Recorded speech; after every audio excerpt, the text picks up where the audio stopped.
All right, good morning, everyone. Welcome to the Jungle. I am Whitney Mendoza, managing partner with Liger Partners. And this morning I have Donna Lang with me, and she is owner of Smart Tools Coaching. Donna, welcome. Oh, it's great to be here. I met you a number of years ago and through a mutual friend. And ever since then, I called you a light bulb. And It's just so great to be with you. You're fantastic. Oh, thank you. And that's become like one of my favorite words. I was sharing with you like right before we joined. I was thinking through my intro of Donna this morning, and I was like, you always call me a light bulb, but you're a light bulb too. And we need light bulbs in today's world. Lots of light bulbs. Yes, we do. Yes, as many as we can get our hands on.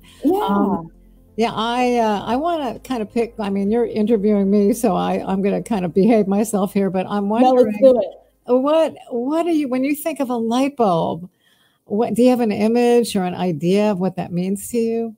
Yeah. So again, thinking about our conversation this morning, every day the situation's changing. We're getting new information, whether it be true or false, it's still new information that we have to decipher through. Things are changing all around us. And I had posted a while back something along the lines of happiness is not default. You have to wake up and make this decision every day that you're going to choose to see the positive, which doesn't, mind you, mean ignoring everything that's going on. Right. It means just seeing the positive and choosing to make positive decisions, choosing to impact the world positively, choosing to where you are, acknowledge what's happening, but also make the decision to make the most of it. And so I feel like we're also getting bombarded with so much in the sense of overwhelm, right? We have like Zoom fatigue. Everyone's trying to put on conferences and put out books that are trying to help us in this moment in time. And so I know part of what we'll talk about today is standing out in that way. Okay, great. We're all saying a lot of the same things, but how do we really make it resonate, something that we want to be a part of to better ourselves in that moment? Because some of us may be, overloaded with that, right? Like I've had all this time to myself in my home office or in my closet or whatever makeshift room that you decided on during this time. And now I'm like ready to get out. I've had too much time with myself. So it's a little bit of difference coming at us from all directions. And so a light bulb is that person who just kind of literally shines light in the darkness and decides to be positive. Yeah, I love that. I love that. That it just feels right to me. We are bombarded. It seems like everyone's on LinkedIn with a new video and a new Zoom and a new podcast and a new voice and do it that way. And this is better because. And I think my definition of a light bulb matches yours. And it also includes the inner game. Like, do you want to be of the world or do you want to be in the world? Do you want to be of the world and take everything in, or do you want to be in the world and stand in your power? And I'm not saying that from an arrogant standpoint, right? But, when you think about what you bring to the world, that's something that is kind of precious. And do you want to be like everyone else, or do you want to be you, the light bulb that you are? And I think, there's that big question of authenticity. And, so many times people have said, oh, you're just so genuine and you're so real. And I'm thinking, well, what else is there? But a lot of folks feel they've got to be what you want. They've got to come across the way you're expecting, or my perception of how you want me to come across, and I think at the end of the day, there are two things at play here.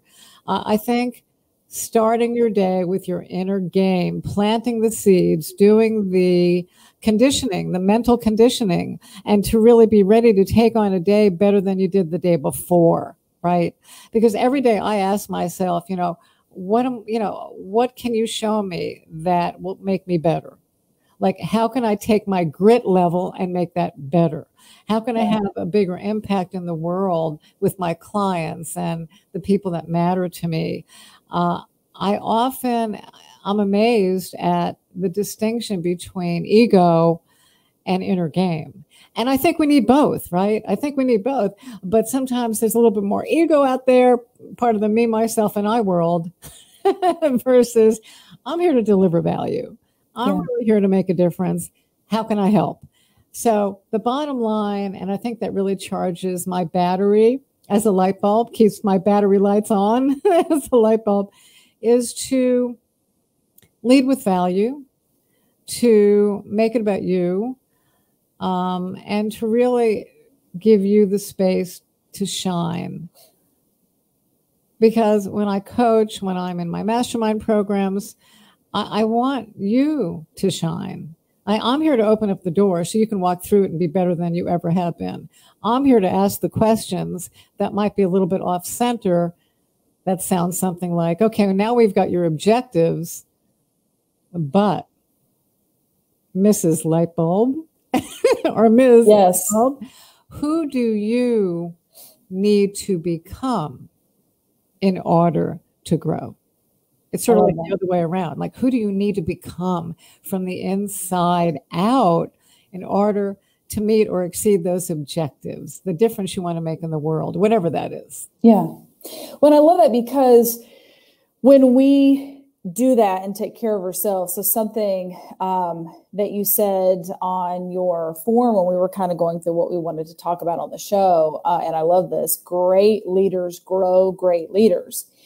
If you're not right here, if you're not your own light bulb, then you're not going to be able to be that for other people. And, you take everything that's going on in the world right now, and then you add all these layers. So think if you're a single parent, that's a layer, right? Because now you're trying to do your job and also possibly help your children as they're going to school virtually. They're at home, right? So you're having to be at home more. Add on that if you are a business owner or a leader in a company where you're responsible for all those, like I feel that I am responsible for those underneath me. And I know the way that I view things is going to impact how they view things. Mm-hmm. So walk us through what you mean by that in the sense of, great leaders grow other great leaders. And then also I want to know what that looks like. And it can be your personal example, but that's starting the morning right here. Mm-hmm. Well, I guess those are two great questions. I'll start with the leaders grow great leaders, and then I'll talk about the conditioning model that I use in the morning, if that might be okay. I love it. Let's do it. Because, we are always, we're responsible for everything. Our thoughts create actions and the feelings that are involved in that. And so when we make you responsible or my parents responsible for why I'm doing things well or not so much, then we're turning our power over to the blame game, right? And so I really believe it's such an important inner game that we all have, especially as leaders. Entrepreneurship is not for the faint of heart. And self-awareness is the ingredient. To me, that's the gem of gems.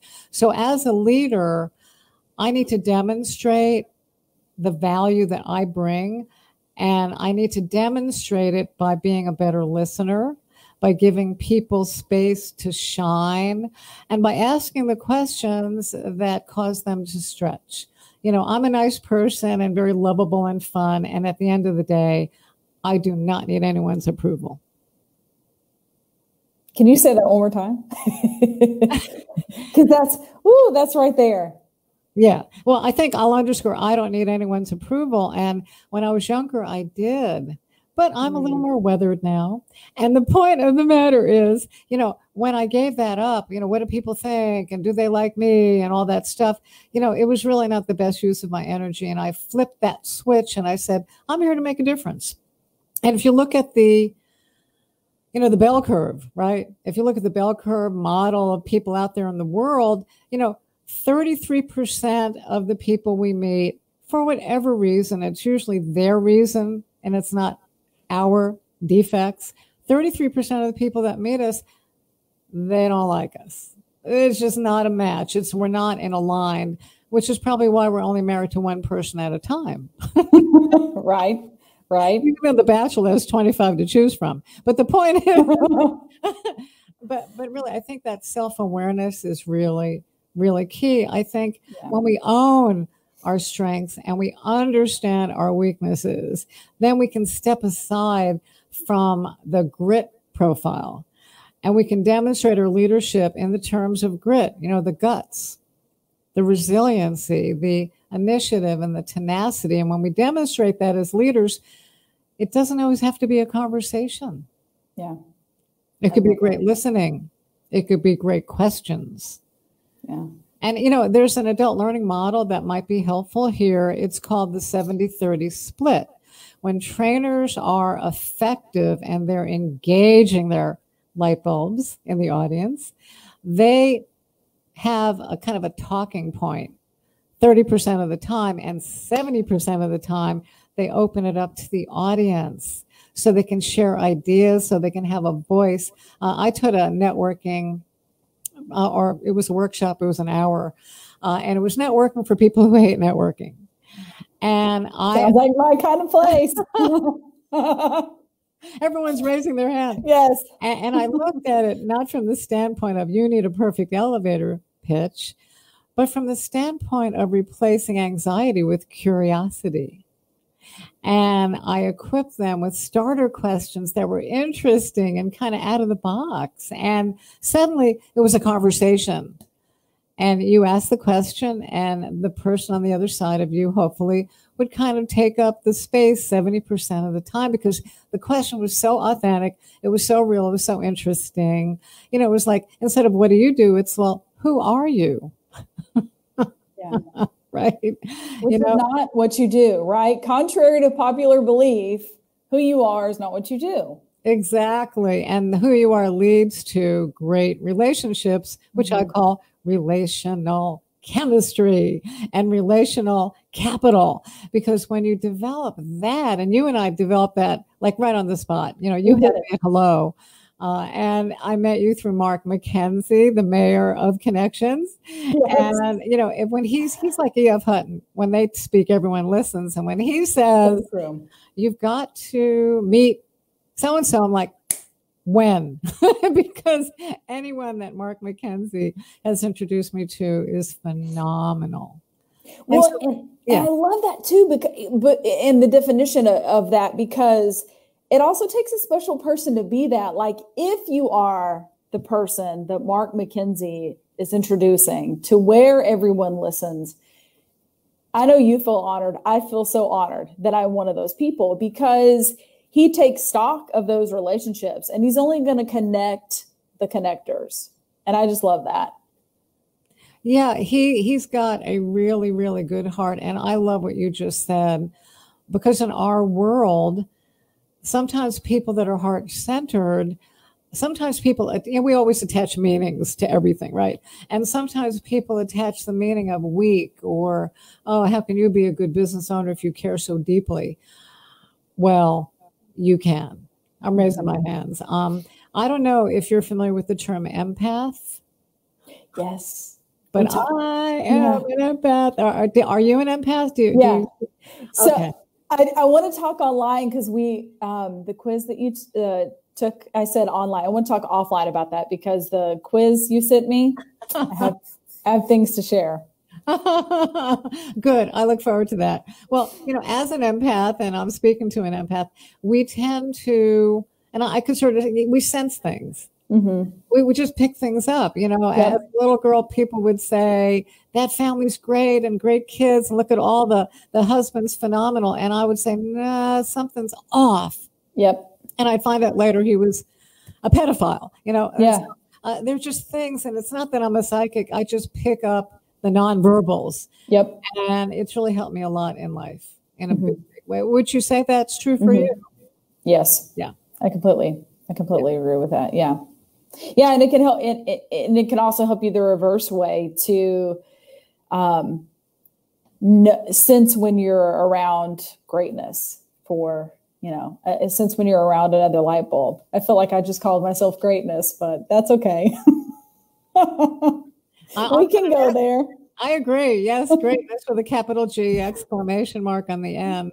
You know, it's so important. It's so important to own your special sauce, right? Yeah. I think it's so important, and not from an ego standpoint, but to say, "Ooh, look at all these superpowers I have in my special sauce recipe." Right. Would you like one of my chocolate chip cookies? You know, right. Yeah.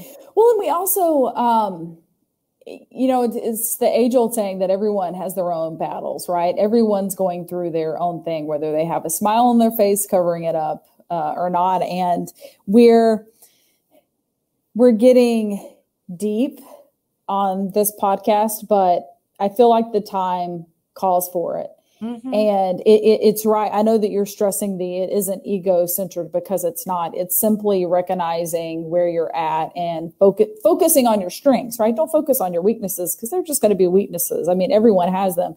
But if you focus on your strengths, you magnify them.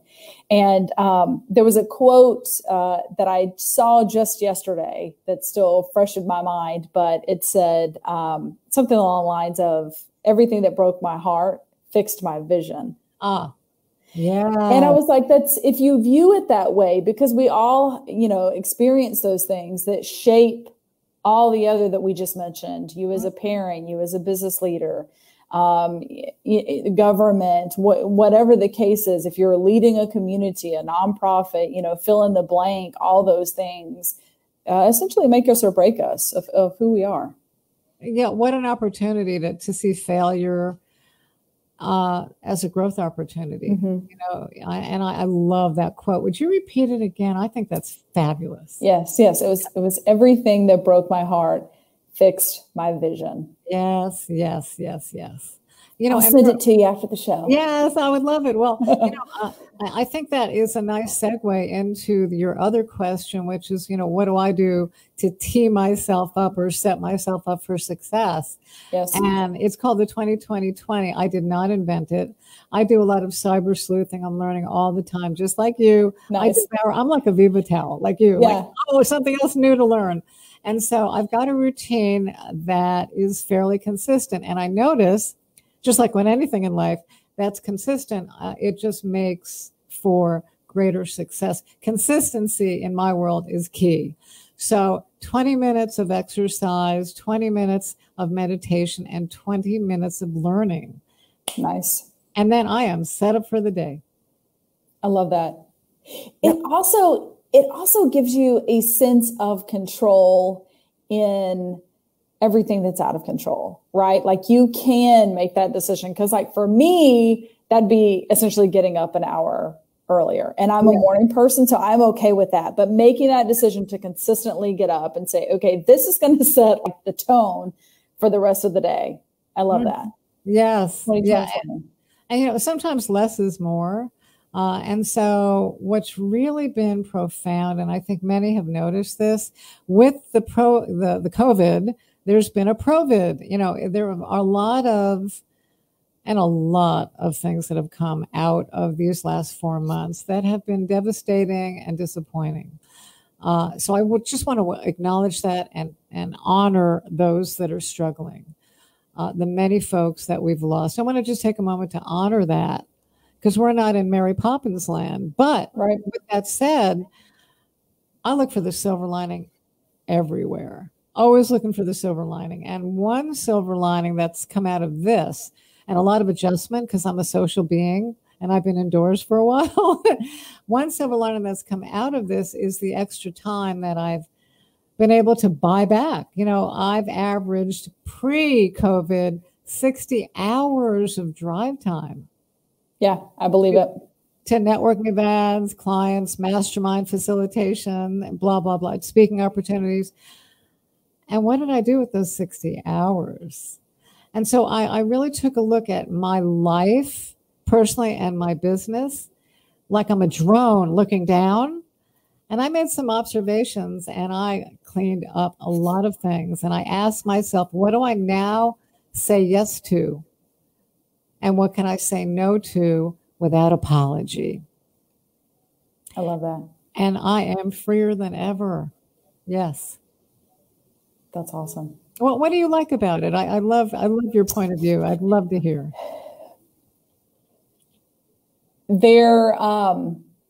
And for another quote, and I'll have to find this one specifically too. Yeah. Because I love quotes and music, because I feel like those things are able to express sometimes what we can't, right? Like it's a thing that you know that is there, that you believe, or that you've realized, but then like a song happens to come along, or you see something scrolling through social media that you were like, that's it, that's what I was thinking, and I just didn't know how to articulate it. Yes, I love quotes too. Yeah. And so they do that, and music does that for me. And there's another quote out there that's essentially, if we don't take anything away from everything that's happened this year, then we've lost the point. And so you being able to step back and go, okay, this is happening. I can't do anything about it, right? Like we can't, there's nothing that we can do. So what are the pieces that I can control? What can I take away? What are the positive ways that I can use this time, during this time? Yeah. I was smiling because we've got Jennifer and Marissa in the comments watching with us online. And I love it because Marissa's over, she said, preach. But yeah, you have to take away. And I'm with you, Donna. It's also, it doesn't feel real until it gets really close to home, because for a long time, I didn't know anyone direct who had gotten COVID, who had gotten sick or passed away. Yeah. And we recently had someone close to us, and her husband passed. And so it really does bring, on the top level, again, we're all using this time to hopefully better ourselves, or learn more, or read more, or take time to rest. Some of it just, we just needed to take time to rest because we're doing too much. But there are those other deep, dark parts of where people really are losing their loved ones. And so, if you haven't experienced that, or you are finding that you have extra time, the ability to be able to see that and to use it to a positive effort, I think is a good thing. Yeah. And we all have different, what I call gas that we put in our gas tank of life, and that usually shows up in the form of your big why. And once, we've identified our big why, that's the fuel, that's the gas in our gas tank that causes us to ask the difficult questions, take that additional action, make that additional phone call, walk another 5 miles. I'm a walker, and take the time to go deep inside of yourself, because that's where the gold is. That's where you can, really understand how you can make a difference and what that really looks like. Yeah. I was talking to someone a couple of years ago, and I was explaining my approach to the world. And I said, I lead with value, and I've defined my values. And a lot of folks define their target audience, which is important. But before I even define my target audience, I defined who I want to work with.